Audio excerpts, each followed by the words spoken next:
Assalamualaikum warahmatullahi wabarakatuh. Bismillahirrahmanirrahim. Ya ayyuhallazina amanu atiiqullaha wa atiiur rasula wa ulil amri minkum. Fa in tanaza'tum fi syai'in farudduhu ilallahi war rasuli. In kuntum tu'minuna billahi wal yaumil akhir. Dzalika khairu wa ahsanu ta'wila.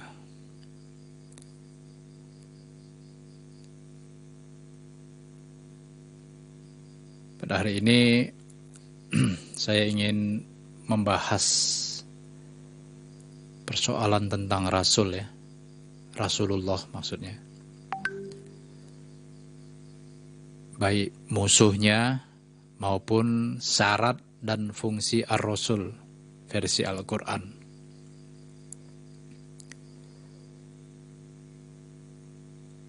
Saya rasa ini perlu diangkat karena terkait dengan perintah ya.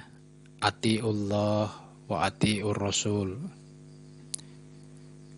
Sebab kesalahpahaman memahami perintah ini sudah pasti akan salah dalam aplikasinya ya. Kemudian saya juga terangsang ya dengan sebuah video dari Kampiam ya, Kampian TV. Di sana ada Pak Rahmat Alimuddin mengatakan tentang Rasul ya. Ya, menurutnya istilah Rasul bukan istilah keramat. Tapi ada satu yang mengganjal ketika seakan-akan Pak Rahmat Alimuddin mengklaim diri sebagai Rasulullah. Saya pikir yang perlu kita kritisi adalah bagaimana dasarnya gitu. Berdasarkan Al-Haqqu. Bagaimana syaratnya gitu. Karena MIB atau IB sendiri tidak pernah mengklaim dirinya sebagai Rasulullah.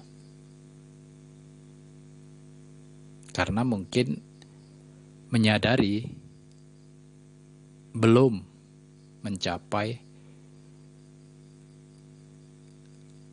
parameter al-haq.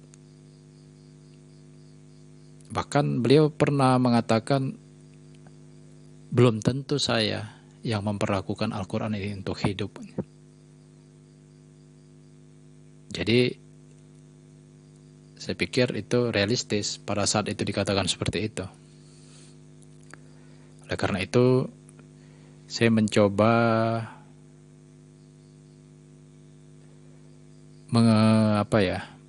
mengkaji lah gitu, dan ingin menyampaikan dengan maksud untuk mendapatkan sebuah respon, baik kritik ataupun masukan-masukan untuk menguji hasil yang saya pelajari, apakah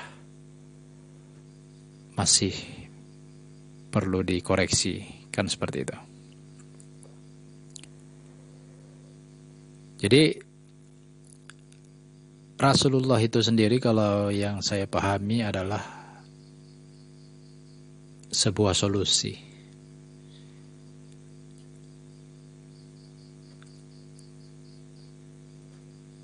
Atas adanya sebuah tantangan ya, atau musuh Nabi.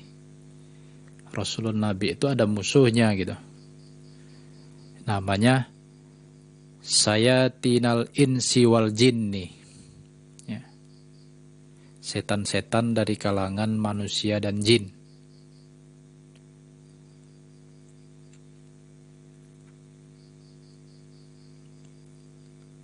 Atau setan-setan manusia yang berbentuk jin. Karena bicara setan di sini adalah bicara kerjanya.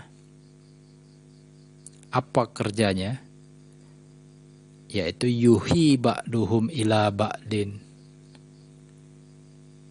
Zuhrufal qawli gururon. Mengajarkan, mewahyukan. Jadi sebagian mereka mengajarkan atau mewahyukan kepada sebagian yang lain. Apa yang diwahyukan, apa yang diajarkan? Bukan Al-Quran, tapi zuhrufal qawli gururo. Zuhrufal qawli gururo itu apa? Zuhrufal qawli gururo itu sama dengan perkataan yang muluk-muluk, yang manis, yang indah-indah sebagai sebuah tipu daya. Ya. Jadi ya kayak tombak berbalut sutra lah gitu kan.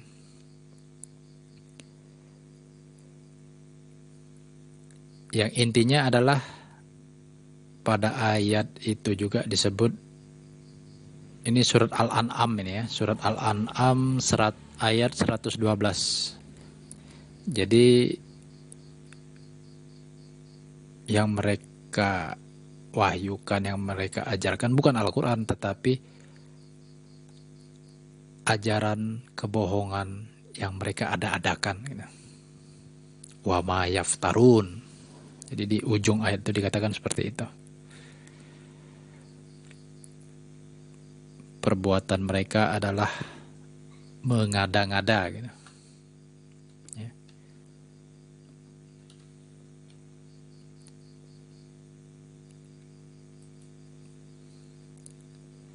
Seperti apa? Misalnya tipuan itu memperdagangkan adil makmur atas nama Allah, padahal bukan atas nama Allah, tapi atas nama bi afwahihim. Ya, kampanye, mengkampanyekan Madinatul Munawwarah misalnya. Padahal istilah idofah Madinatul Munawwarah tidak ada di dalam Al-Quran.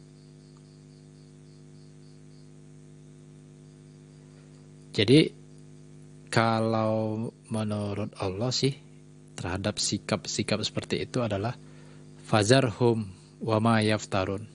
Maka biarkan saja mereka terhadap apa yang mereka ada-adakan. Ya. Jadi kita tidak boleh untuk bertindak anarkis gitu. Tapi mengingatkan boleh gitu. Bukan berarti membisu, tapi sekedar mengingatkan. Ya. Mengecam. Ya. Tapi bukan bertindak anarkis gitu kan. Jadi biarkan di situ adalah bukan berarti membisu, tapi biarkan, jangan ditindak secara anarkis. Itulah maksudnya biarkan. Jadi pada setan-setan tadi itu, setan jinni wal setan insi sayatinil insi wal jinni, itu sama dengan al-kafirun itu, yang selalu bertujuan untuk liyudfi'u nurullah, untuk memadamkan nur Allah, untuk memadamkan ilmullah, untuk memadamkan ismullah. Dengan apa mereka memadamkannya? Bi afwahihim, dengan berbagai ocehan, dengan berbagai ucapan, dengan mulut-mulut mereka. Jadi mulut ini adalah sama dengan ocehan, mulut-mulut mereka.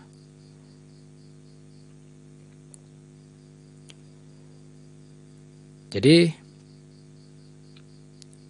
terhadap yang demikian, fungsi Allah adalah mutimmu nurihi, wallahu mutimmu nurihi. Sedangkan Allah dengan Al-Quran melalui Rasulnya adalah mutimmu nurihi, yang menyempurnakan nurnya, yang menyempurnakan ilmunya, yang menyempurnakan kitabnya, yang menyempurnakan ajarannya. Walaupun al-kafirun membenci, kan itu, membencinya. Jadi yang menjadi pertanyaan itu tadi, pada surat 61 ayat 7 ya, itu sama dengan penjelasan dari 61 ayat 8 tadi.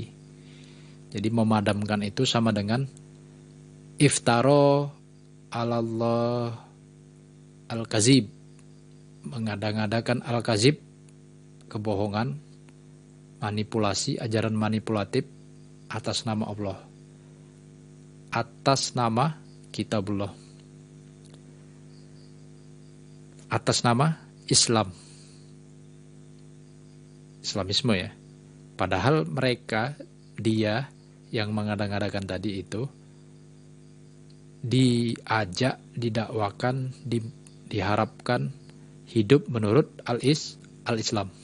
Jadi siapa yang lebih jalim, waman azlamu mimman iftaro 'alallahil kazibah, dibandingkan orang-orang yang mengada-ngadakan kebohongan atas nama Allah. Yaitu tadi yaktubunal kitab biaidihim summa yakuluna haza min indillah. Mereka yang menulis, mengada-ngada ini menulis buku Alkitab tapi dengan tangan kotor mereka ya. Jadi harusnya dengan al-hakan menulis Alkitab itu, tapi ini kebalikannya dengan biaidihim.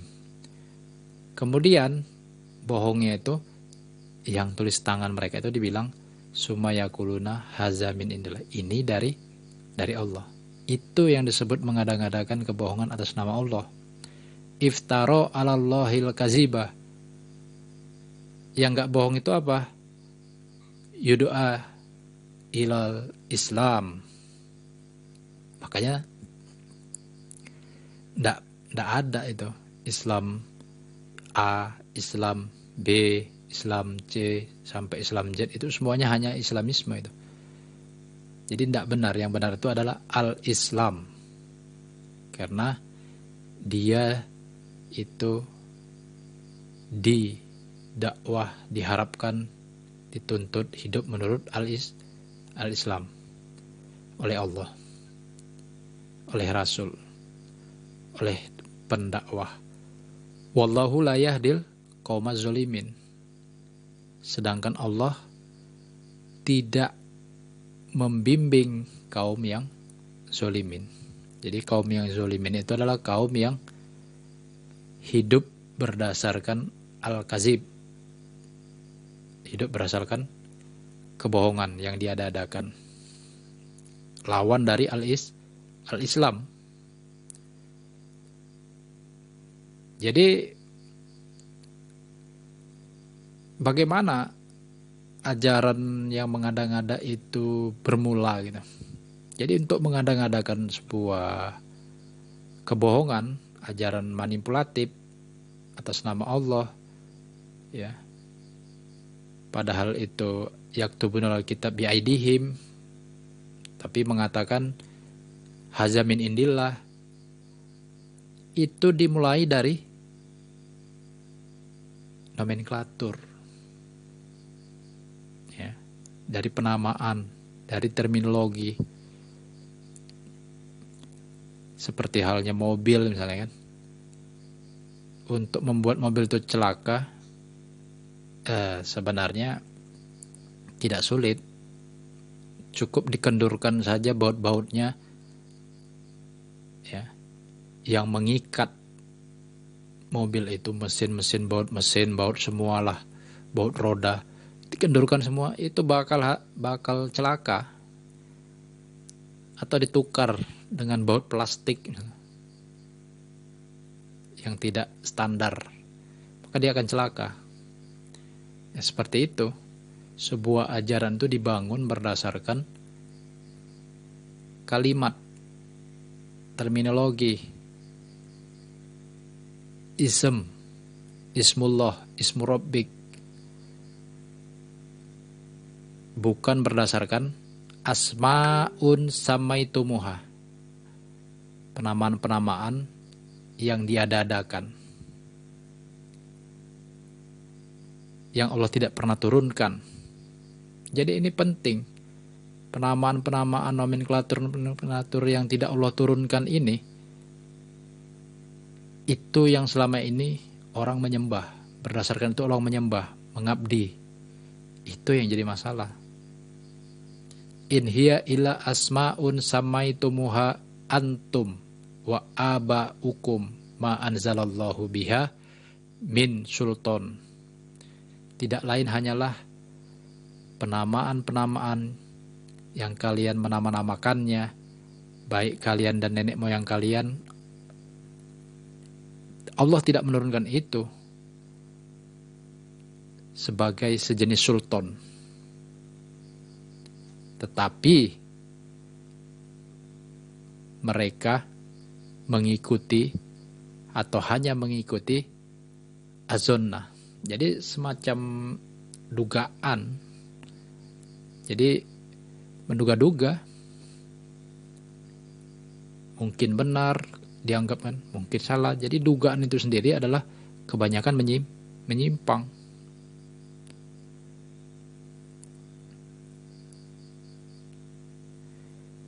Terus wama tahwal anfus. Ya, tahwa ini kata kerja. Kata bendanya hawa. Jadi kalau wama tahwal anfus artinya yaitu apa yang Anda inginkan tidak lain hanyalah anfus. Ya. Anfus itu jamak dari nafsu. Jadi wama tahwal anfus. Jadi azonna itu sama dengan wama tahwal anfus, yaitu sama dengan apa yang Anda inginkan berdasarkan anfus, nafsu. Padahal Allah telah mendatangkan kepada mereka al-huda dari Rabb atau al-haq ya. Walaqad ja'ahum mir rabbihimul huda.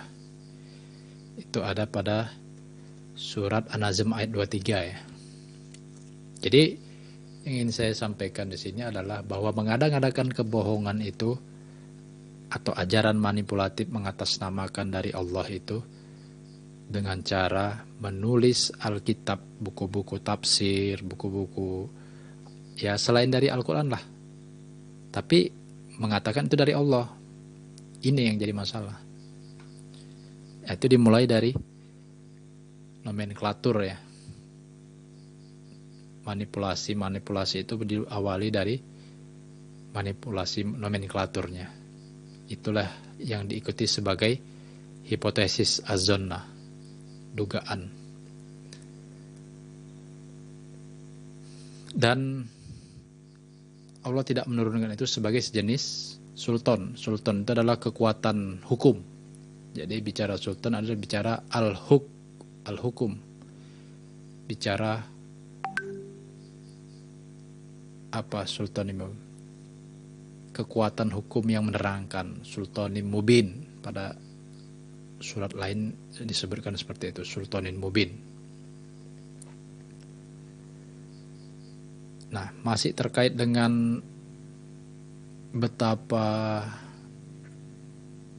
strategisnya merusak, memadamkan liutfi unurullah ini melalui nomenklatur, bahkan juga dijelaskan pada surat Yusuf ayat 40 ya, yang redaksinya mirip tapi ada penambahan. Ma ta'buduna min dunihi illa asma'a ma ta'buduna min dunihi illa asma'an sammaitumuha antum wa aba'ukum ma anzalallahu biha min sultan. Apa sesuatu yang kalian abdi, sesuatu apa yang kalian selalu abdikan selainnya, hanyalah selain daripada ismullah ya, hanyalah asma'a samaitumuha, penamaan-penamaan suatu ajaran yang kalian ada-adakan, yang kalian nama-namakan ya, oleh antum wa abaukum, oleh kalian dan nenek moyang kalian, yang Allah tidak turunkan terhadap yang demikian itu, sejenis sultan. Tentu hukumnya hanyalah menurut Allah, dan Allah memerintah hendaklah kalian mengabdi hanya kepada ismullah. Itulah dinul qayyim. Akan tetapi kebanyakan manusia tidak berilmukan. Jadi surat ini, pada surat Yusuf ya ayat 40 ini menegaskan bahwa mengada-ngadakan nomenklatur itu adalah pangkal dari kehidupan celaka ya.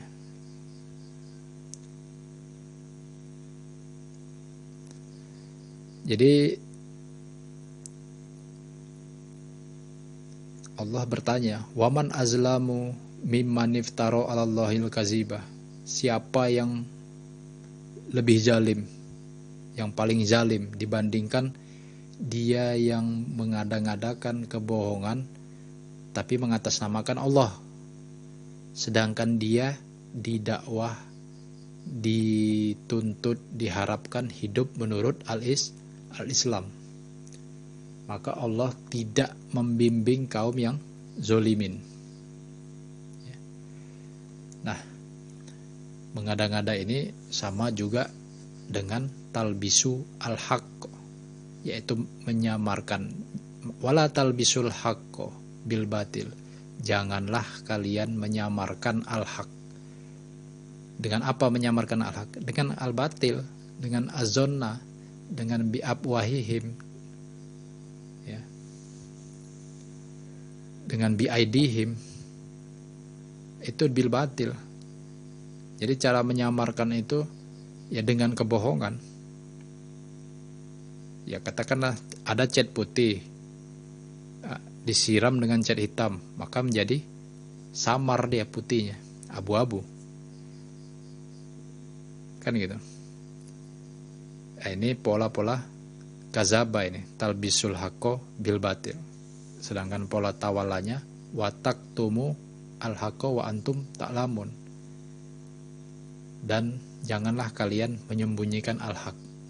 Jadi al-haq yang dari Allah itu tidak boleh disembunyikan, tapi harus ditampilkan, harus disampaikan, harus disuarakan, harus diaktualisasikan, harus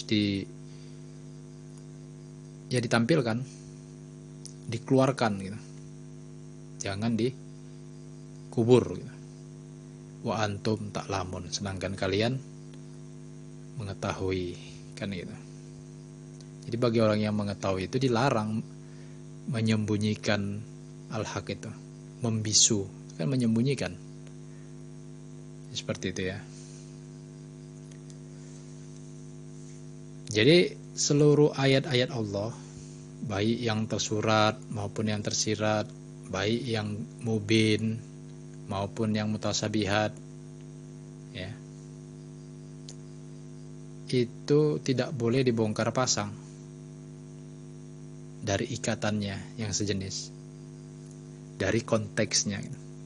Ya misalnya bicara Rasulullah itu tidak boleh dipisahkan dengan uswatun hasanah. Nah, kalau itu dibongkar pasang menjadi sunnah Rasul, itu bagian daripada menyamarkan, ya. Jadi membuat samar bahwa uswatun hasanah itu yang harusnya diekspos kok jadi sunnah Rasul gitu. Padahal yang ada dalam Al-Quran adalah uswatun hasanah, ya. Ya'juj dan Ma'juj ada dalam Al-Quran, Dajjal tidak ada, malah Dajjal yang diekspos. Imam Mahdi yang gak ada frasanya dalam Al-Quran, malah itu yang diekspos. Jadi penting kita memahami tentang yang berasal dari Allah, istilah-istilah yang berasal dari Allah, kalimat-kalimat yang berasal dari Allah, idofah, frasa-frasa yang berasal dari Allah, itu penting. Itu yang berasal dari Allah itu adalah al-haqqu. Seluruh yang Allah ciptakan itu diciptakan berdasarkan al-haqqu. Seluruh yang Allah ajarkan itu diturunkan berdasarkan al-haqqu. Nah, kalau disamarkan dengan hadis perawi sama dengan itu bi abwahihim, ya. Jadi jangan mengikuti khutuwat syaitan, tipu daya, jejak langkah setan. Jadi ini yang perlu diketahui sebagai musuh Nabi, karena setiap Nabi itu musuhnya adalah setan, baik dari kalangan manusia maupun jin, baik berupa ucapannya maupun perbuatannya setan. Dan setan ini adalah Rasul. Jadi bicara Rasul itu umum. Kalau Rasulullah itu Nabi, malaikat. Tapi kalau Rasul saja bisa setan.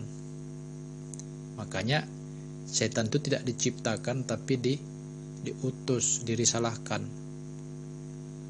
Misalnya dalam surat 19 ayat 83, alam taro anna arsalnas sayatina alal kafirina ta'uzuhum azza. Tidakkah Anda memperhatikan, tidakkah Anda memandang, mengamati bahwasanya kami mengutus, merisalahkan para setan atas orang-orang kafir. Jadi setan ini adalah risalah, setan ini adalah Rasul, ya, bagi kafirin. Tujuannya apa? Untuk menghasut, ta'uzuhum azza. Oleh karena itu, karena dia arsalna sayatin, karena Allah yang mengutusnya, maka mukmin diperintahkan, dilarang untuk bersikap apa? Ajula, bersikap offside, bersikap gegabah terhadap para setan. Jadi fala ta'jal alaihim. Jadi kita tidak boleh gegabah dalam menilai dan bersikap sehingga menjadi anarkis gitu. Kenapa? Innama na'udu lahum adda. Sesungguhnya kami hanyalah na'udu. Apa itu na'udu? Telah memperhitungkan dengan numerik, ya, menumerikkan hanya dengan hitungan yang presisi terkait apa konsekuensi untuk mereka. Jadi udah ada perhitungannya. Jadi tidak boleh bersikap anarkis. Tapi biarkan saja gitu. Karena memang itu sudah mendapat izin dari Allah. Jadi tidak boleh bersikap anarkis. Kalau kita langgar, maka kita menjadi manusia yang gegabah gitu, dalam berpandangan bersikap. Ya, seperti yang dilakukan oleh Nabi Musa, ya, sehingga dia memukul sampai mati itu setelah dia dihasut, kan itu. Jadi bicara setan ini adalah bicara perbuatan setan, bicara ucapan setan. Apa itu? Misalnya, usah jauh-jauh. Ketika kita ingin mengartikulasikan, melafalkan Al-Quran ini, tapi dalam rangka untuk kejar tayang, tergesa-gesa terhadap Al-Quran, supaya cepat selesai aja, ngejar cepat selesai, baik di dalam sholat maupun di dalam ratil, itu juga perbuatan setan. Karena dilarang kan, sesuatu yang dilarang itu adalah perbuatan setan. Jadi jangan la tuharrik bihi lisanaka litajala bihi, surat 75:16. Jangan mengartikulasikan, melafalkan Al-Quran dengan lisan Anda dengan maksud kejar tayang supaya cepat selesai gitu. Itu bagian daripada contoh ucapan dan perbuatan setan. Apalagi misalnya belum apa-apa udah ngajak mubahalah, itu juga tergesa-gesa gitu. Jadi ada fase-fase yang harus dilalui sebelum melakukan sesuatu supaya tidak offside, termasuk buru-buru praktek sesuatu yang belum diketahui ilmunya. Apalagi yang termasuk wala ta'jal alaihim, janganlah kalian bersikap gegabah terhadap mereka. Ya, salah satu sikap tergesa-gesa misalnya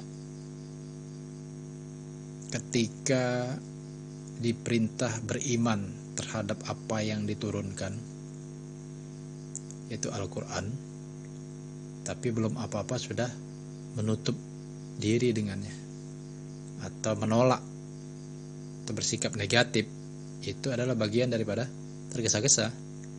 Wa aminu bima anzaltu musaddiqal lima ma'akum wala takunu awwala kafirin bih wala tastaru bi ayati samanan qalilan wa iyaya fattakun. Jadi itu contoh sikap tergesa-gesa atau gegabah. Kemudian yang perlu diperhatikan juga adalah bahwa Al-Quran itu diturunkan, ya, fungsinya adalah musaddiqal lima ma'akum, untuk membetulkan, untuk meluruskan, untuk melempangkan, untuk mengkoreksikan, korek, ya. Apa yang dikorek? Lima ma'akum, terhadap ajaran yang ada bersama kalian.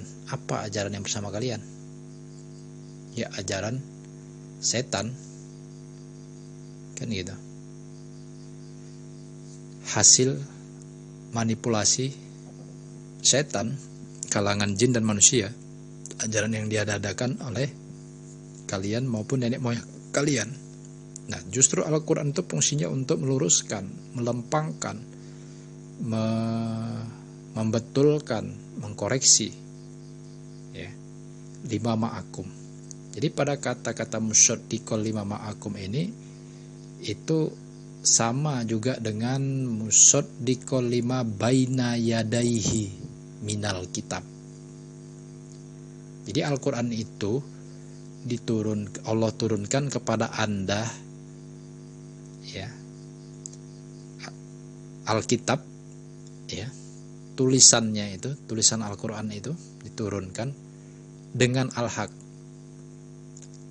bukan dengan sunnah Rasul, ya, tapi dengan Al-Haq. Fungsinya adalah musaddiqal lima, yaitu untuk membetulkan.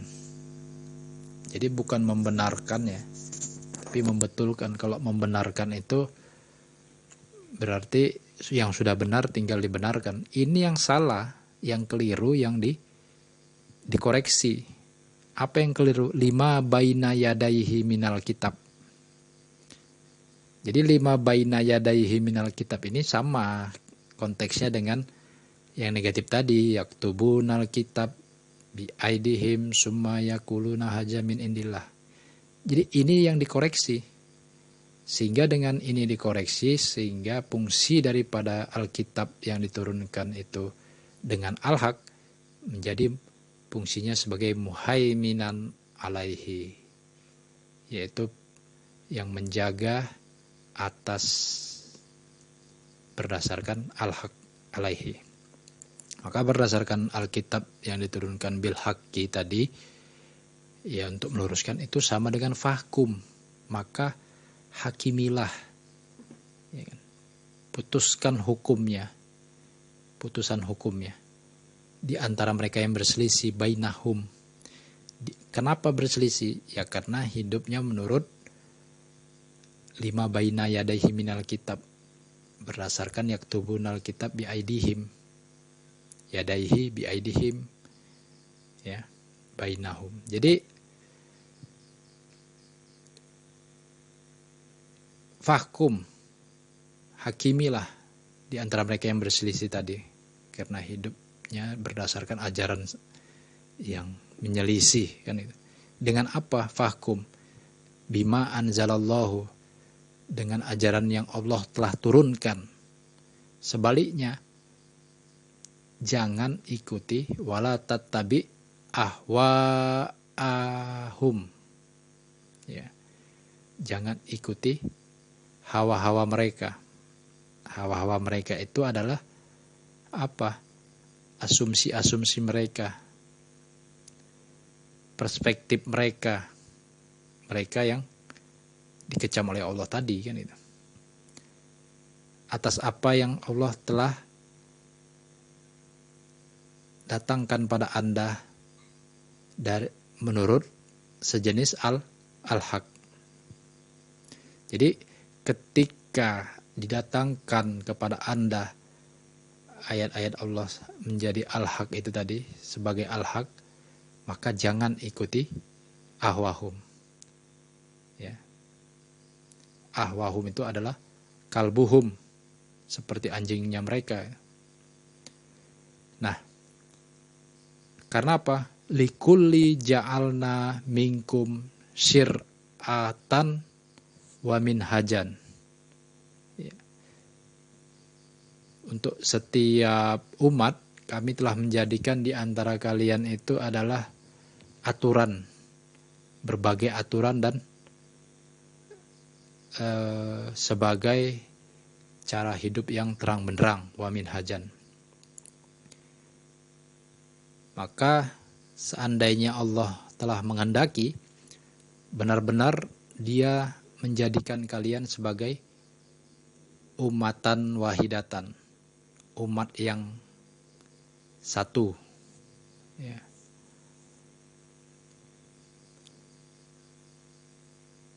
Atau akan tetapi Dia bertujuan untuk menguji coba kalian terhadap apa yang Dia berikan. Jadi orang beriman itu kalau belum diuji, dia belum bisa disebut orang beriman. Oleh karena itu, ujiannya itu dengan berbagai ucapan dan perbuatan setan yang selalu menghadang setiap hari. Maka berdasarkan apa yang telah diberikan kepada kalian, yaitu Alkitab, Al-Quran, yang diturunkan dengan al-haq, apakah akan mengikuti ahwa-ahum, ya, apa hawa-hawa mereka, subjektivisme mereka, atau konsisten untuk fastabikul khairat, yaitu berkompetisi berdasarkan al-khairat, berdasarkan Alkitab, bukan berdasarkan ahwa-ahum. Ini ya. Karena ilallahi marji'ukum, menurut ajaran Allah lah tempat kalian merujuknya. Ya, menurut kitabullah. Jami'an, secara komprehensif, holistik, ya, secara utuh, secara bulat. Maka selanjutnya Dia memberitahukan kalian terhadap apa yang dengan Al-Quran ya, terhadap apa yang kalian padanya berselisih. Jadi dengan ajaran rekayasa manipulatif tadi orang bisa berselisih. Jadi orang bisa menjadi pecah belah, tafaroku. Kenapa? Ya karena memang ajarannya itu ajaran untuk menciptakan perselisihan dan perpecahan. Jadi kalau Allah telah berkehendak la ja'alakum ummatan wahidah, supaya tidak berselisih. Jadi saya kira untuk sementara gitu dulu. Semoga kita bisa lanjutkan ya, supaya tidak terlalu luber ya, meluber berlebihan.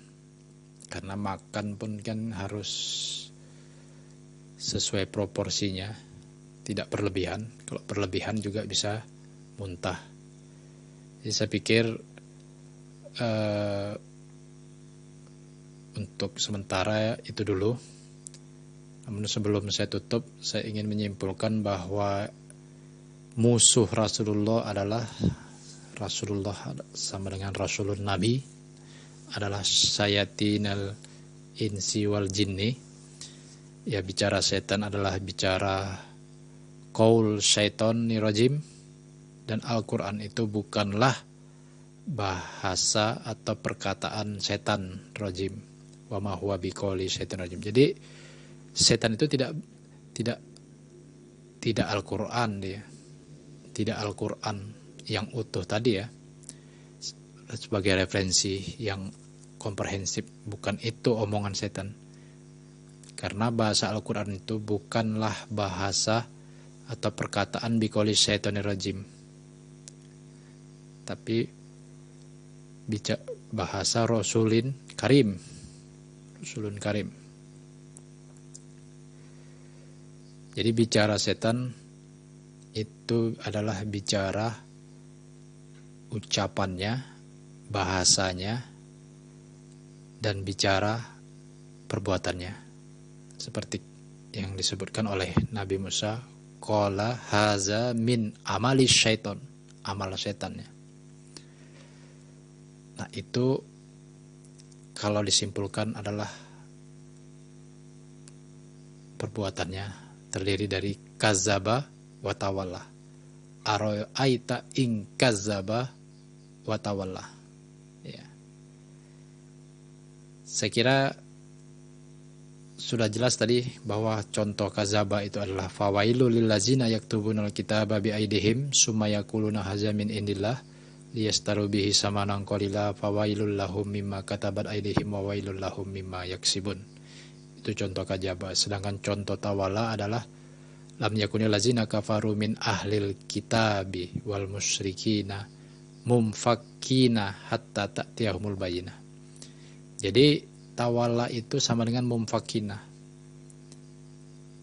dan itu berlaku pada kafaru yang terdiri dari ahli kitab wal musyriki. Dan dia bisa mumfakkina setelah hatta ta'tiyahumul bayyinah, setelah al-bayyinah datang kepada mereka. Jadi saya pikir demikian saja. Semoga bermanfaat. Kalau ada kekurangan saya mohon maaf, dan kalau ada kelebihan juga mohon maaf. Akhirul kalam, assalamualaikum warahmatullahi wabarakatuh.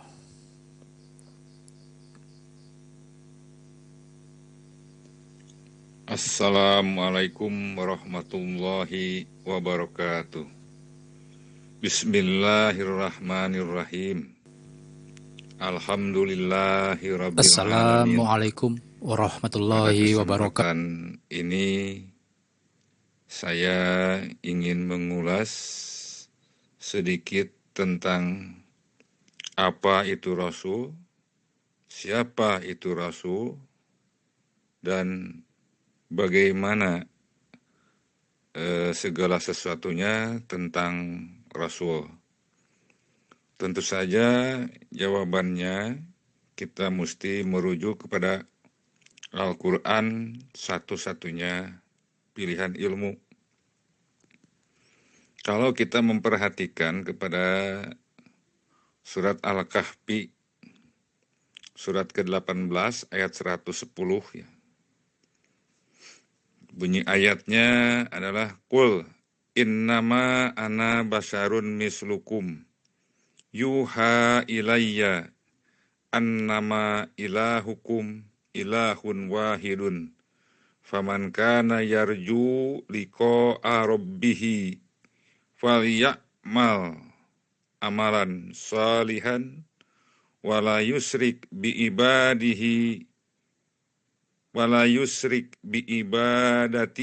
rabbih ahadan. Kul innama ana basarun mislukum yuha ilayya. Dalam dakwah Al-Quran, wahai para rasul, tegaskanlah, sesungguhnya saya manusia biasa, seperti halnya kalian. Ana basarun mislukum yuha ilayya. Namun telah diwahyukan kepadaku menjadi Al-Quran satu-satunya ilmu. Dalam arti saya Bismillahirrahmanirrahim. Annama ilahukum ilahun wahidun. Sesungguhnya pembina hidup kalian itu atas pilihan ilmunya adalah pembina hidup satu-satunya pemersatu. Ilahukum ilahun wahidun. Faman kana yarju liqa'a rabbih. Maka siapa yang mengharapkan koneksi ajaran pembimbingnya, falyamal amalan salihan. Falyamal amalan salihan. Silahkan beramalah amalan salihan, menjadi aktivitas yang setepat-tepatnya. Wala yusrik bi ibadati rabbihi ahadan. Tetapi jangan mendualismekan atas pengabdian hidup menurut ajaran pembimbingnya sebagai sistem hidup satu-satunya pemersatu. Saya sambung ke ayat lain sebagai ayat rujukannya. Wa ma Muhammadun illa rasulun qad khalat min qabrihi rasul. Apa in mata au kutila in qalabtum ala aqabikum. Wa man yanqalib ala akibaihi falan yadurrallaha sayyan wa sayajzillahu syakirin. Al-Imran surat ketiga ayat 144. Wa ma Muhammadun illa rasulun. Dalam dakwah Al-Quran, yaitu tidak ada perilaku kehidupan Muhammad illa rasulun, kecuali sebagai rasul, uswah hasanah. Qad khalat min qablihi rasul, yang sungguh sebelumnya telah berlaku berbagai uswatun hasanah atau uswah kerasulan.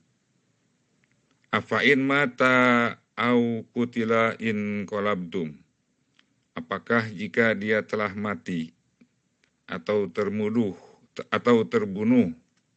dalam perjuangan dakwah, in qalabtum ala aqabikum, kalian yang telah menyatakan beriman akan balik kembali atas sistem piramida sosial yang telah pernah menjerat kehidupan kalian menjadi saling bermusuhan dan pecah belah. Waman yanqalib ala akibaihi, Maka siapapun yang balik kembali atas sistem piramida sosial tersebut, akibaihi, yaitu humajah lumajah, falan yadurullahu syai'an, maka dia bukan saja merusak ajaran Allah menjadi sesuatu yang lain, akan tetapi merusak dirinya sendiri. Wasayazzillahu syakirin, dan Allah atas pembuktian ilmunya pasti kelak memberikan imbalan kemantapan hidup bagi yang konsisten atas pilihan ilmunya.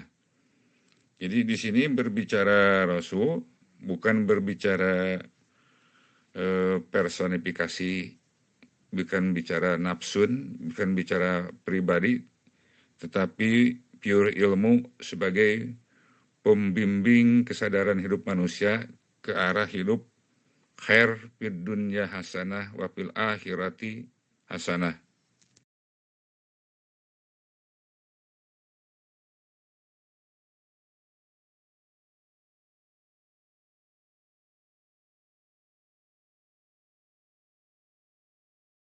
Lanjutkan supaya dalam studi Quran ini kita terlepas dari kesadaran bahwa berbicara Rasul masih tetap berbicara nafs ya dalam penyampaian ilmu, seperti yang dijelaskan dalam surat Al-Ahzab ya, ayat surat ke-33 ayat 40. Di sini dijelaskan, makana Muhammadun aba ahadin min rijalikum walakin Rasulullah wa khataman nabiyyina wa kana Allahu bikulli syai'in aliman. Makana Muhammadun aba ahadin min rijalikum. Jadi dalam dakwah Al-Quran, satu-satunya pilihan ilmu ini tidak adalah Muhammad dalam arti personifikasi menjadi ayah salah satu pun dari seseorang kalian. Ya. Aba ahadin min rijalikum. Walakin Rasulullah, akan tetapi dia Rasulullah. Wa khataman nabiyyina, yaitu dia telah menghatamkan, merangkum nabi-nabi, yakni Allah yang maha mengilmui atas segala sesuatu apapun. Wa kana Allahu bikulli syai'in aliman. Jadi yakni Allah adalah yang maha mengilmui atas segala sesuatu apapun. Jadi di sini berbicara Rasul, kita terlepas dari persoalan nafsun Muhammad yang dijelaskan di sini. Makana Muhammadun aba ahadin min rijalikum walakin Rasulullah. Tidak ada Muhammad menjadi ayah salah satu pun dari seseorang kalian. Tidak ada. Walakin Rasulullah, akan tetapi Rasulullah. Wa khataman nabiyyin, yaitu dia telah menghatamkan, ya, merangkum nabi-nabi. Wa kana Allahu bikulli syai'in aliman, yakni Allah adalah yang maha mengilmui atas segala sesuatu apapun. Selanjutnya bagaimana dalam rangka menyampaikan ilmu, dalam rangka dakwahnya ini? Masih boleh bawa-bawa pribadi? Tentu saja tidak ya, seperti yang dijelaskan di dalam surat Ali Imran, surat ketiga ayat 79. Makana libasarin an yu'tiyahumllahul kitaba wal hukma wan nubuwata.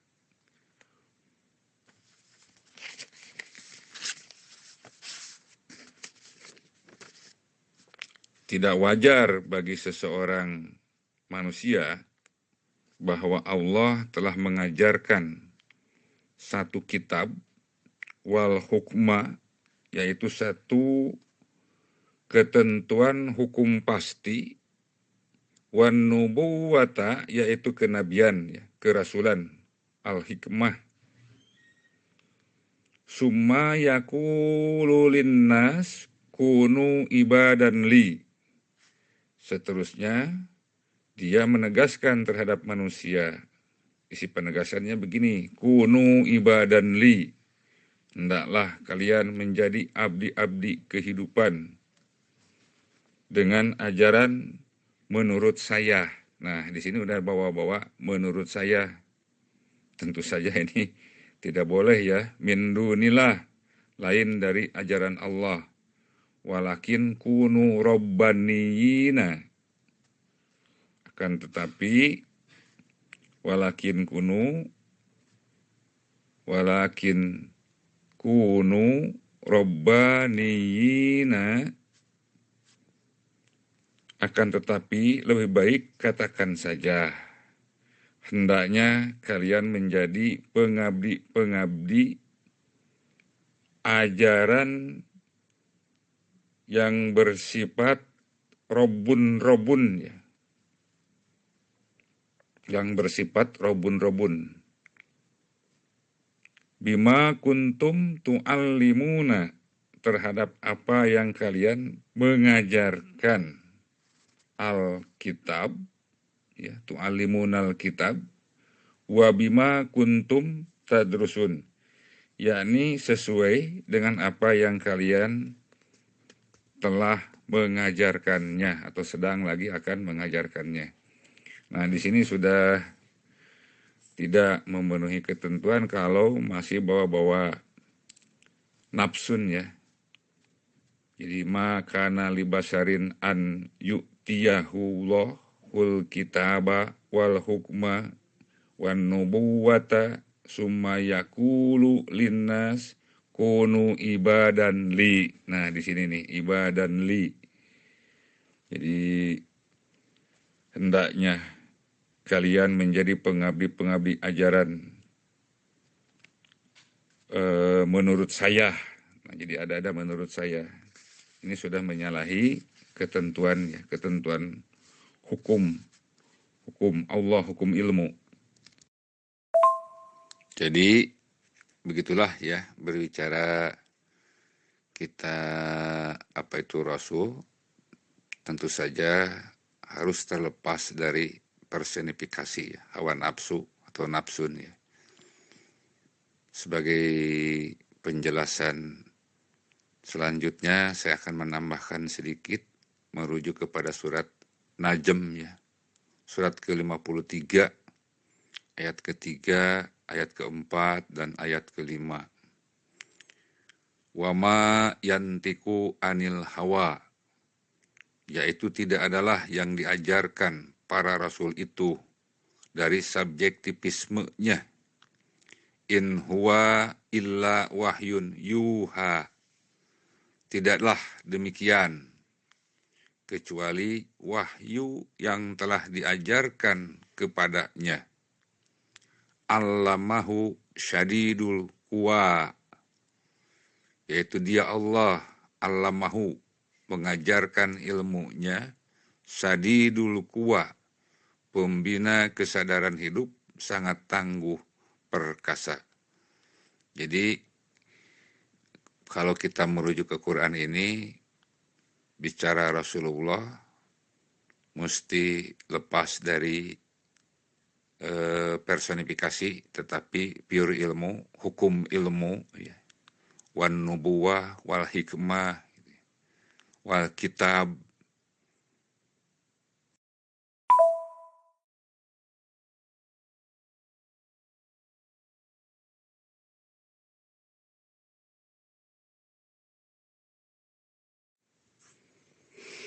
Selanjutnya saya lanjutkan ini mengenai Rasul ini, bagaimana tugas Rasul ini dalam dakwah ya. Kalau kita melihat kepada surat apa ya di sini, misalnya surat Al-A'raf ya, surat ke-7 ayat 93, di sini dijelaskan nih, fatawalla anhum wa qala ya qaumi laqad ablagtukum risalati rabbi wa nasahtu lakum fakaifa asa ala qaumin kafirin. Jadi ini dalam kisah kerasulan Syu'aib ya. Maka Syu'aib dalam dakwahnya berpaling dari mereka yang mukadzibin, fatawalla anhum. Jadi Syu'aib dalam dakwahnya berpaling dari mereka yang mukadzibin. Waqala, seraya berkata atau menyatakan ya, menegaskan, ya qaumi, wahai bangsaku, laqad ablagtukum, sungguh benar-benar saya telah menyampaikan pada kalian risalati rabbi, risalah pembimbingku. Jadi di sini menyampaikan risalah pembimbing. Wa nasahtu lakum, yaitu saya telah menasihatkan terhadap kesadaran hidup kalian. Wa nasahtu lakum fakaifa asa ala qaumin kafirin. Maka bagaimana mungkin aku beruswah terhadap kaum kafirin. Jadi di sini kerasulan Syu'aib ini berpaling, kemudian menyatakan, wahai bangsaku, sungguh benar-benar saya telah menyampaikan pada kalian risalah pembimbingku ya. Laqad ablagtukum risalati rabbi wa nasahtu lakum, yaitu saya telah menasihatkan terhadap kesadaran hidup kalian. Akhirnya dari keberpalingan terhadap si mukadzibin ini, kerasulan Syu'aib ini menyatakan fakaifa asa ala qaumin kafirin. Maka bagaimana mungkin aku beruswah terhadap kaum kafirin. Lalu untuk melengkapi tugas Rasul tersebut, selain dari surat Al-A'raf, surat ke-7 ayat 93 ini, kita melihat tentang kerasulan Saleh ya. Kalau tadi Syu'aib, pada surat Al-A'raf, surat ke-7 ayat 79, di sini dijelaskan, fatawalla anhum wa qala ya qaumi laqad ablagtukum risalata rabbi wa nasahtu lakum walakin la tuhibbunan nasihin. Fatawalla anhum, seterusnya dia Saleh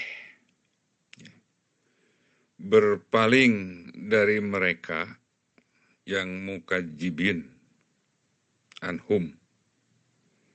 Wa qala, seraya menyatakan, ya qaumi, wahai bangsaku, laqad ablagtukum, sungguh benar-benar saya telah menyampaikan pada kesadaran hidup kalian risalata Rabbi, risalah pembimbing ajaranku.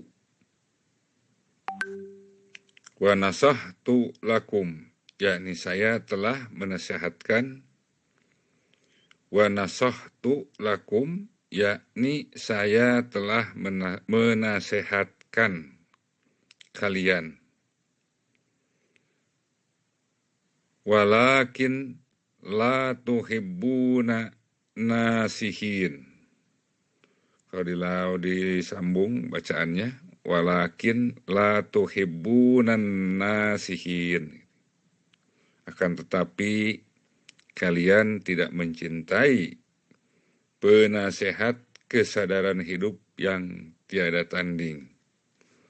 Jadi selain dari Syuaib, kerasulan Syuaib, begitupun Saleh berpaling terhadap mereka yang mukajibin ini karena menolak ya. Jadi Rasul di sini selain menyampaikan risalatul Rabbi ini sekaligus dia sebagai penasehat terjamin ya, uswah hasanah. Pelengkap selanjutnya sebagai tugas para Rasul ini masih dalam surat Al-A'raf ya, surat ke-7 ayat 62. Uballigukum risalati Rabbi wa ansahu lakum wa a'lamu minallah ma la ta'lamun.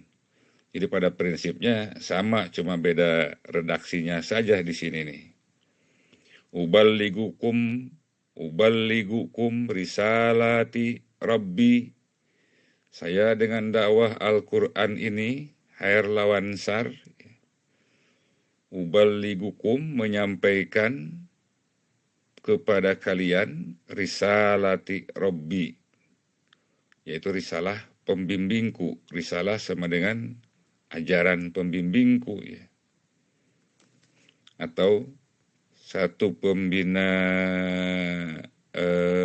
satu-satunya pembina perdamaian hidup, risalatul Rabbi di sini. Kalau mau aktualisasikan ya. Wa ansahu, yaitu menasihatkan kesadaran hidup kalian, lakum. Wa a'lamu minallah, yakni saya mengajarkan ilmu minallah dari Allah ya. Ma la ta'lamun, yang mana kalian tidak berilmu yang demikian agung. Tuh. Jadi ini masih tetap pada tugas Rasul sebagai yang menyampaikan risalah Rabbi, menyampaikan uswah kerasulannya ya, yang isinya adalah risalatul Rabbi. Kalau dibawa kita ke surat Yasin sama dengan risalatul Rabbi ini adalah isnaini ya. Isnaini risalah menjadi nanti risalah ini rasulan. Isnaini sebagai rasulan. Nanti kalau kita sambung ke surat Yasin. Tapi saya lebih di sini bawa dulu ke surat A'raf ya, surat ke-7 ayat 68. Uballigukum risalati Rabbi wa ana lakum nasihun amin.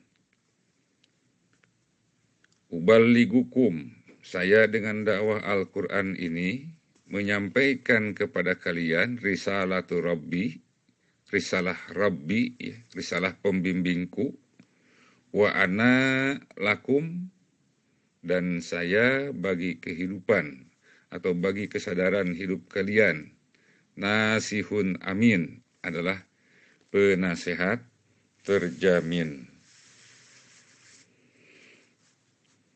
Ya, tugas Rasul selalu menyampaikan risalah pembimbing, ya, risalah pembimbingnya, risalatullah. Bahkan dalam surat Qasas, surat ke-28, ayat ke-56, ini tugas Rasul juga di sini nih. Innaka la tahdi man ahbabta, Walakinallah yahdi man yasha'u wa huwa a'lamu bil muhtadin. Innaka la tahdi man ahbabta. Sesungguhnya Anda, wahai para rasul, la tahdi man ahbabta, bukanlah yang memberikan pedoman hidup Al-Quran. Walakinnallah yahdi man yasa. Sebelumnya saya ulangi, innaka la tahdi man ahbabta, sesungguhnya Anda, para rasul, bukanlah yang memberikan pedoman hidup man ahbabta terhadap siapa yang paling kalian Anda cintai, gitu ya. Sekalipun terhadap yang paling Anda cintai, man ahbabta. Walakinallaha, akan tetapi Allah atas pilihan ilmunya, yahdi man yasa, yang memberi pedoman hidup terhadap siapa yang mau menurutnya, menurut Allah. Wa huwa a'lamu bil muhtadin, yaitu dia Allah yang lebih mengilmui terhadap yang mau berpedoman hidup menurutnya. Jadi tugas Rasul hanya menyampaikan risalatullah, risalah malaikat ya. Jadi tidak bisa menentukan nasib seseorang, tetapi ilmu Allah itu sendirilah terhadap siapa yang mau, yang dia Allah kehendaki. Jadi manusia mau hidup dengan ilmu Allah, maka wallahu yahdi man yasa gitu. Allah juga memberi pedoman terhadap siapa yang menurutnya yang dia kehendaki gitu. Itulah tugas para rasul dalam rangka menyampaikan ya risalah-risalahnya. Lalu bagaimana nih tugas Rasul ini dalam dakwah ini? Karena dalam misi dakwah Al-Quran ini cukup membutuhkan biaya yang tidak sedikit gitu. Jadi apakah dia menggantungkan kepada selainnya gitu, atau bagaimana? Tentu saja tidak ya. Dia harus mampu segala-gala ya dalam rangka menyampaikan dan lain sebagainya gitu. Kalau kita lihat penjelasan dalam surat Al-Furqan, surat ke-25 ayat ke-20. Wa ma arsalna qablaka minal mursalin illa innahum layakuluna ta'am wa yamsuna fil aswaq wa ja'alna ba'dukum li ba'din fitnatan atasbiruna wa kana rabbuka basiran. Wa ma arsalna qablaka minal mursalin, dan tidaklah kami mengutus rasul sebelum uswah kerasulan Anda, qablaka minal mursalin, dari para rasul-rasul sebelumnya, illa innahum layakuluna to'am, kecuali sesungguhnya mereka, para rasul itu, dalam menunaikan tugas dakwahnya itu, layak kuluna to'am, sungguh mempunyai kemampuan untuk membiayai hidupnya, ya. Membiayai hidupnya, wayamsuna fil aswaq, dan mampu membiayai perjalanan transportasi dari kota ke kota, dari daerah ke daerah, sampai kemanapun gitu ya. Waja'alna ba'dukum, dan kami jadikan sebagian kalian yang beriman, liba'din, dengan sebagian lainnya fitnatan, menurut ajaran fitnah. Jadi liba'din fitnatan, dengan sebagian lainnya ya menurut ajaran fitnah yang selaras dengan khutuwatis syaitan. Atas biruna wa kana rabbuka basyiran. Atas biruna, apakah kalian yang beriman mau teguh bertahan dalam keadaan bagaimanapun? Atas biruna wa kana rabbuka basyiran. Dan ajaran pembimbing Anda adalah pembina tanggapan hidup, lagi pembina kesadaran pandangan hidup sangat hebat. Jadi dalam tugas dakwah ini, dia tidak menggantungkan kebutuhannya, biaya, dan keperluan-keperluan lainnya terhadap selainnya. Jadi dia cukup mampu ya dalam rangka membiayai kebutuhan hidup, untuk sandang pangannya, kemudian untuk transportasi dalam rangka menyampaikan dakwahnya gitu. Lalu apakah para rasul ini dalam misi dakwahnya ini merasa terbebani, merasa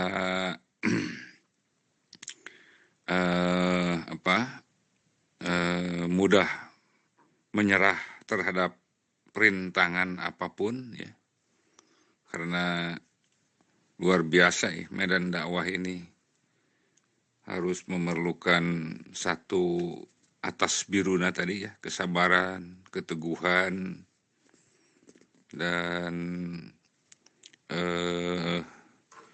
cukup gimana ya, disiplinnya luar biasa.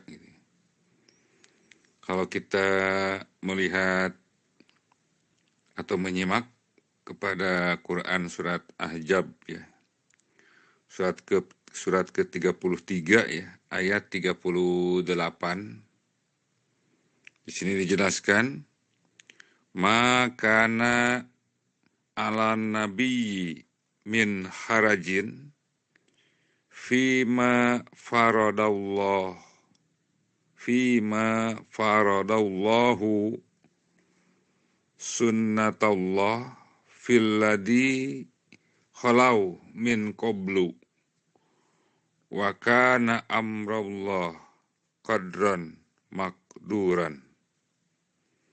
Makana ala nabiyyi min kharajin, tidak adalah atas tugas para nabi menjadi suatu halangan ya, min kharajin, atau rintangan atau kerikuhan ya, min kharajin, fima faradallahu, terhadap apa yang Allah instruksikan ya, menjadi sunnatullah ya, sudah menjadi ketetapan hukum Allah. Billadhi khalau min qablu, terhadap mereka yang masa lampau atau yang telah berlalu dari sebelumnya. Wa kana amrullah qadran makduran, dan perintah Allah itu sesuai dengan standar kemampuan ya, fitrahnya manusia ya. Dalam arti sesuai dengan ketetapan hukum yang sudah dikemas sedemikian rupa ya pada suatu kitab. Jadi tidak ada merasa keberatan dalam arti di sini qadron makduran ya, sesuai dengan standar kemampuan fitrah manusia. Dalam arti la yukallifullahu nafsan illa wus'aha ya, laha makasabat wa 'alaiha maktasabat ya. Atau man istata'tum ilaihi sabilan ya, bisa dirujuk ke sana. Lalu bagaimana nih latar belakang Rasulullah ini dalam rangka menyampaikan dakwahnya atau misi dakwah Al-Quran ini? Latar belakang kehidupannya. Kalau kita melihat pada surat Ali Imran ayat 164 ya. Ali Imran ayat 164 di sini dinyatakan ya, dalam Al-Quran, laqad mannallahu 'alal mu'minina idz ba'asa rasulan min anfusihim yatlu 'alaihim ayatihi wa yuzakkihim wa yu'allimuhumul kitaba wal hikmah wa in kanu min qablu lafi dhalalim mubin. Saya ulangi ya. Laqad mannallahu 'alal mu'minin id ba'asa rasulan min anfusihim yatlu 'alaihim ayatihi wa yuzakkihim wa yu'allimuhumul kitaba wal hikmata wa in kanu min qablu lafi dhalalim mubin. Laqad mannallahu 'alal mu'minin, sungguh benar-benar Allah berharap atau bercita terhadap manusia menjadi mukmin. Id ba'asa rasulan min anfusihim, yaitu manakala Allah telah membangkitkan Rasul di kalangan mereka. Yatlu 'alaihim ayatihi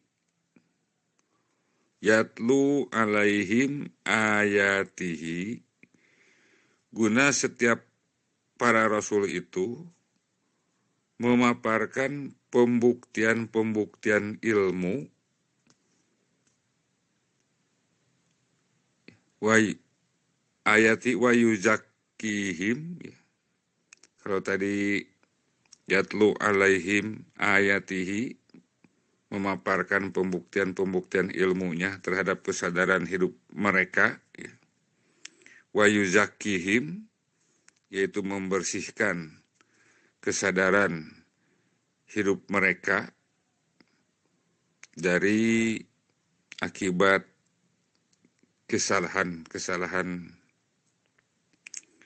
tanggapan dan pandangan hidupnya, ya, kesadaran hidupnya yang sudah di luar kesadaran hidup ilmu. Wa yu'allimuhumul kitab wal hikmah, yakni mengajarkan atau mengilmukan terhadap mereka Alkitab, suatu kitab.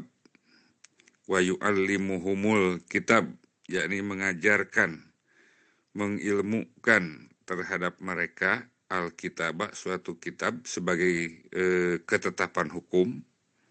Wal hikmah, ya, yaitu Al-Quran satu-satunya ilmu ini. Wa in kanu min qablu, walaupun sesungguhnya keberadaan mereka itu sebelumnya min qablu lafi dolalin mubinun, pada suatu lembah kesesatan yang jelas nyata, julumat, berdasarkan khutuwatis syaitan, ya, selaras dengan khutuwatis syaitan.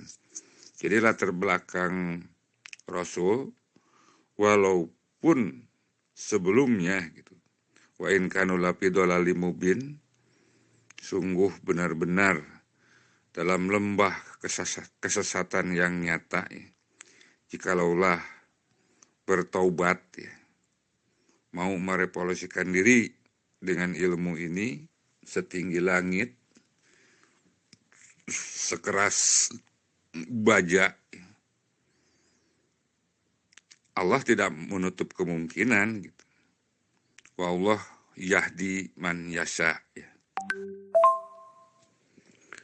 Selain dari tadi yang sudah dipaparkan, yaitu tugas para rasul dalam rangka menyampaikan ilmu ini, sekaligus memberikan nasihat, ya, juga tidak menjadikan ada suatu halangan, rintangan, merasa ada beban apapun, tidak, ya, dan selalu mencukupi kebutuhan hidupnya sehari-hari untuk sandang, pangan, juga untuk biaya transportasi penyampaian dakwahnya, ya, atau misi dakwah Al-Quran ini. Di sisi lain juga selain menyampaikan ini, bisa dilihat dari sudut fungsi Rasul ini, ya. Kalau kita melihat pada Quran surat 57 ayat 25, laqad arsalna bil bayyinati wa anjalnahu ma'ahumul kitab wal mizan liyakuman nasu bil kisti wa anjalnal hadida fihi ba'sun sadidun wa manafi'u linnas wa liya'lamallahu man yansuruhu wa rusuluhu bil ghaib. Saya ulangi. Laqad arsalna bil bayyinati. Sungguh sebenarnya kami Allah arsalna telah mengutus Rasul, ya, sebagai misi. Misi ini apa, ya, kalau dalam bahasa Arab itu lakob, ya, jabatan Rasul ini, petugas, duta, ya gitu ya. Arsalna bil bayyinati. Jadi visinya itu adalah bil bayyinati, yaitu al bayyinah. Laqad arsalna bil bayyinati, sungguh sebenarnya kami Allah telah mengutus Rasul sebagai misi, bil bayyinati, pembawa visi, yaitu al bayyinah visinya, rangkaian keterangan pembuktian ilmu. Wa anjalna ma'ahumul kitab, yaitu kami Allah telah mengajarkan Alkitab, ya, sebagai ketetapan hukum pasti, ma'ahum, yang menyertai kesadaran hidup mereka, wal mizan, yakni asas kesetimbangan hidup, yaitu dinul haq, liyakuman nasu bil kisti, dengan harapan manusia mau menegakkannya dengan setepat-tepatnya. Liyakuman nasa bil kisti, dengan harapan manusia mau menegakkannya dengan setepat-tepatnya. Apa? Yaitu asas kesetimbangan hidup, yaitu dinul haq, sebagai ketetapan hukum, ya, yang menyertai kesadaran hidup mereka. Itulah isi dari al-bayinah ya, rangkaian keterangan pembuktian ilmu. Jadi tugas Rasul juga selain menyampaikan, di sini fungsinya adalah guna mereka mau menegakkan asas kesetimbangan hidup, yaitu dinul haq, dengan harapan manusia mau menegakkannya dengan setepat-tepatnya. Gitu ya. Selanjutnya, wa anzalnal hadida fihi ba'sun sadid, yakni kami Allah mengajarkannya yang demikian, yaitu Alkitab, wal mizan, yakni kami Allah mengajarkannya yang demikian, wa anjalna al hadid fihi ba'sun sadid, seperti halnya besi yang mempunyai kekuatan hidup tangguh. Itulah dinul haq sebagai satu kesetimbangan hidup dari satu ketetapan hukum yang Allah ajarkan kepada setiap Rasul, yaitu Al-Quran satu-satunya pilihan ilmu ya. Wa mana fi'ulin nas, serta menghantarkan tujuan pilihan hidup. Wa mana fi'ulin nas, mana fi'u ini dari apa ini? Nafi'ayan pa'u, manfaatan. Wa mana fi'u, ya wa mana fi'ulin nas, serta menghantarkan tujuan pilihan hidup atas ilmu ini. Waliya'lamaullah,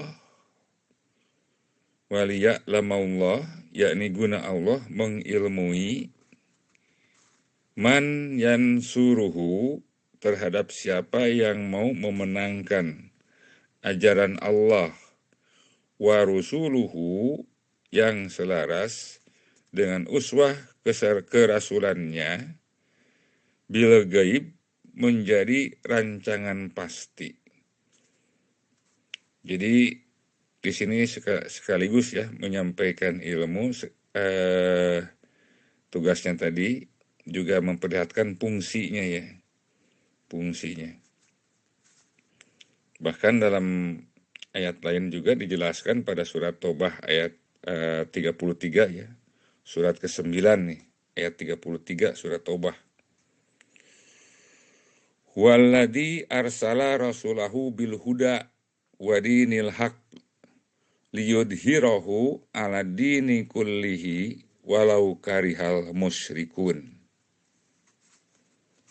Walladzi arsala rasulahu bil huda, huwa, dia Allah, arsala rasulahu bil huda, yang telah mengutus rasulnya dengan petunjuk hidup atau pedoman hidup yang tiada diragukan lagi kebenarannya. Wadinil haq, yaitu dinul haq, liyudhirahu ala dini kullihi walau karihal musyrikun. Liyudhirahu, dengan harapan mengeksistensikannya terhadap satu din ini, liyudhirahu ya, ala dini, terhadap din ini, kullihi, secara proporsional seutuhnya, walau karihal musyrikun, walaupun para musyrik mencibirnya penuh kedengkian. Di sini memperlihatkan selain menyampaikan tadi ilmu, memberikan nasihat ini, fungsinya di sini adalah wadinil haq ya. Huda ini pada prinsipnya mengandung prinsip dinul haq, tatanan hidup yang objektif menurut ilmunya Allah, liyudhirahu, dengan harapan mau mengeksistensikannya terhadap satu din ini, ala dini ya, kullihi secara proporsional seutuhnya. Walau karihal musyrikun, walaupun para musyrik mencibirnya penuh kedengkian. Jadi tidak pernah menjadi ada halangan untuk para rasul dalam rangka misi dakwah menyampaikan ilmu, yaitu risalatul Rabbi, risalah pembimbingnya, juga memberikan pedoman hidup, tetapi tidak menjadi satu pemaksaan ya. La ikraha fidin, qad tabayyana rusdu minal ghayy. Jadi tidak ada pemaksaan ya, dalam din ini. Sungguh telah jelas mana yang rusdu ya, yang lempang ke arah satu tujuan fid dunya hasanah wa fil akhirati hasanah. Bil ghaib tabayyana rusdu minal ghayy. Banding yang ghayy, yang bengkok, menjadi satu kesesatan, hidup serba dilematis dari serba dilematis dari pengemis yang bertampang necis hingga pengemis yang bertampang miris. Lalu bagaimana Allah ini memilih Rasul ini? Supaya agak cepat kita bawa aja ke surat Al-A'raf ya, surat ke-7 ayat 144. Di situ dinyatakan, Qala ya Musa inni istofaituka 'alan nas birisalati wa bikalami fahud ma ataituka wa kun minas syakirin. Saya ulangi ya. Qala ya Musa inni istofaituka 'alan nasi birisalati wa bikalami fahud ma ataituka wa kun minas syakirin. Qala ya Musa, ya Allah menyatakan, ya Musa, wahai Musa, ini istofaituka 'alan nas, sebenarnya saya Allah. Jadi bicara saya Allah di sini bukan Allah person, tetapi ilmu Allah yang telah mengajarkan para rasul ini. Ilmu Allah. Istofaituka 'alan nas, telah memilih Anda menjadi misi ya, rasul ya. Misi itu rasul itu misi. Pembawa visi. Visinya apa? Yaitu birisalati tentunya ya, risalahku. Apa risalahku itu? Yaitu si isnaini. Kalau dibawa kita ke bawah surat Yasin, id arsalna ilahim isnaini. Jadi risalati sama dengan isnaini, risalahku si 21, yaitu khair lawan sar. Wa bikalami, yaitu satu kalam menurut ajaranku sebagai satu-satunya pemersatu atas kesadaran hidup manusia. Fahud ma'ataituka, maka terimalah apa yang saya telah ajarkan menjadi uswah kerasulan Anda. Ataituka wa kun minasyakirin, yakni kondisikanlah menjadi golongan minasyakirin yang hidup paling bersyukur menurut ajaranku. Jadi begitulah Allah ya memilih Rasul ya, istofaituka 'alan nas, dengan apa? Dengan birisalati wa bikalami, Jadi risalati kembali aja ke Isnaini. Id arsalna risalatan menjadi rasulan apa Isnaini. Sana kalau saya merujuknya ke sana gitu. Kemudian surat Al-A'raf surat ke-7 ayat 144 barusan ini bisa dirujuk ke surat ke-22 ayat 75. Allahu yastafi minal malaikati rusulan wa minan nas innallaha sami'un basir. Jadi Allah telah memilih Rasul ini dari golongan malaikat ya. Wa minan nas dan manusia, jadi paduan manusia dan malaikat. Itulah menjadi Rasul. Malaikat itu adalah pembawa risalah malaikat. Risalah malaikat ya risalah Allah. Risalah Allah apa ya Isnaini. Jadi yang menjadi Rasul itu sebetulnya adalah si Isnaininya gitu. Bukan personifikasi manusianya gitu ya. Jadi innallaha sami'un basir. Sesungguhnya Allah atas pilihan ilmunya sami'un pembina apa? Tanggapan hidup, basirun lagi pembina pandangan hidup yang berkesadaran ilmu